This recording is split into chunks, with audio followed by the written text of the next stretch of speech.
Welcome students. तो कैसे हैं आप सब? आई होप सभी बढ़िया होंगे। तो आज हम करने वाले हैं एक्सरसाइज 10.2 का क्वेश्चन नंबर 2। और 10.2 जो है उसका क्वेश्चन नंबर 2 क्या है हमारे पास? क्वेश्चन नंबर 2 है हमारे पास, if TP and TQ are the two tangents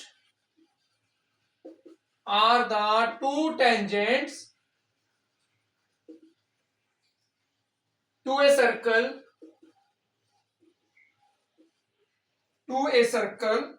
with center O,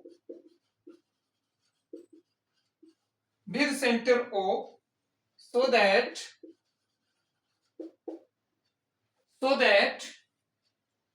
angle POQ is 110. Then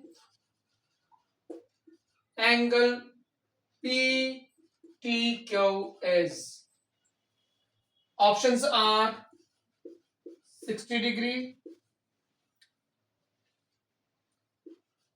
70 degree, 80 degree, 90 degree. Figure is given in this question. इस क्वेश्चन में फिगर गिवन है। तो फिगर क्या है इस क्वेश्चन का? हमारे पास एक सर्कल है और इस सर्कल में दो टेंजेंट ड्रॉ किए गए हैं,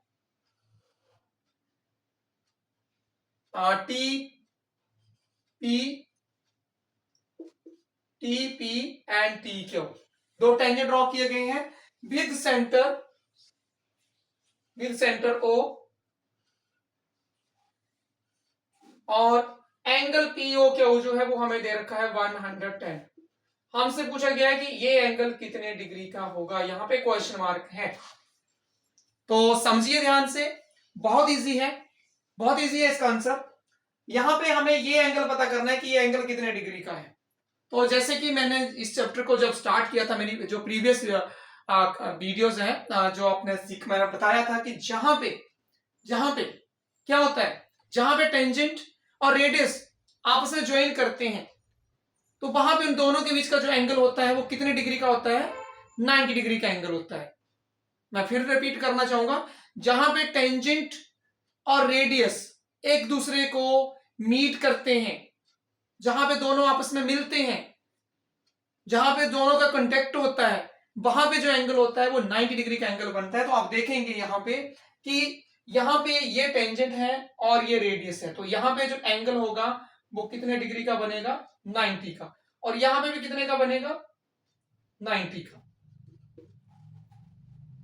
तो अब आप बहुत इजी तरीके से जो है इस एंगल की मेजरमेंट पता कर सकते हैं। हमें पता है कि एक क्वाड्रिलेटरल के चारों एंगल का जो सम है वो 360 डिग्री होता है। 360 डिग्री 360 डिग्री होता है चारों एंगल का सम। और अगर उन चारों एंगलों में से हमें तीन एंगल पता हो, तो हम फोर्थ एंगल जो है उसको बड़े इजीली जो है हम फाइंड आउट कर सकते हैं। तो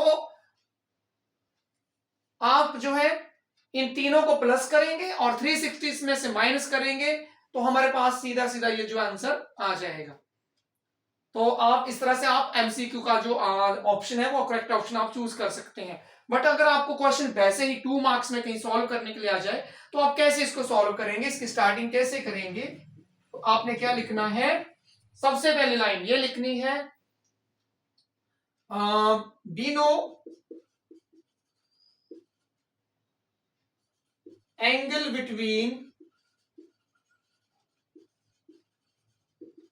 radius and tangent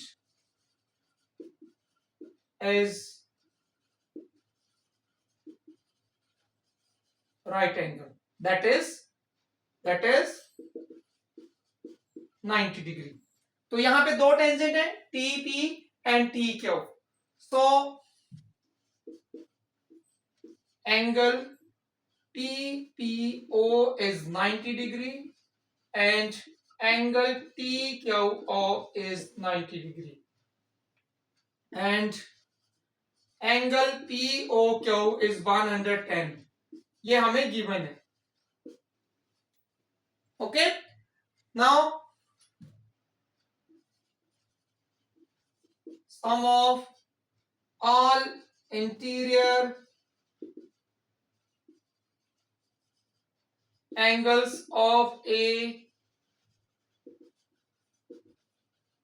quadrilateral equal to 360 degree. एक क्वाड्रिलेटरल के सभी इंटीरियर एंगल का जो सम है वो कितना होता है 360 डिग्री. तो यहाँ पे आपके पास क्वाड्रिलेटरल बन रही है TPOQ. तो यहाँ पे आप लिख सकते हैं angle PPQ plus angle POQ plus angle TPO plus angle PQO is equal to 360 degree. और POQ कितना है 110, TPO 90, TQO 90. और अगर हम इन सभी का प्लस करते हैं, तो ये हमारे पास क्या बनेगा, अगर हम इन तीनों को प्लस कर लें 110 प्लस 90 200, 200 प्लस 90 290. और यहां से आपके पास PTQ क्या आ जाएगा 360 डिग्री माइनस 290. तो ये आपके पास कितना बनेगा 70 डिग्री. तो इस एंगल की मेजरमेंट कितनी आएगी 70 डिग्री. तो अगर एमसीक्यू के अकॉर्डिंग देखेंगे तो हमारी ऑप्शन कौन सी करेक्ट हो जाएगी, बी ऑप्शन. तो इस तरह से आपने इस क्वेश्चन को सॉल्व करना है. वैसे एमसीक्यू फॉर्म में क्वेश्चन आए तो आप डायरेक्ट आंसर दे सकते हैं फटाफट कंसेप्ट लगा के, बट मैंने ये सॉल्व करके बताया है आपको कि अगर बाई चांस क्वेश्चन जो है वैसे सॉल्व करने के लिए 2 मार्क्स में आ जाए तो आपको एक्सप्लेन करके लिखना पड़ेगा, आप डायरेक्ट आंसर नहीं दे सकते हैं वहां पे. तो आई होप आपको समझ आया होगा कि कैसे हम इस टाइप के क्वेश्चन को सॉल्व करेंगे. तो आज की क्लास में इतना ही. Thank you, bye bye.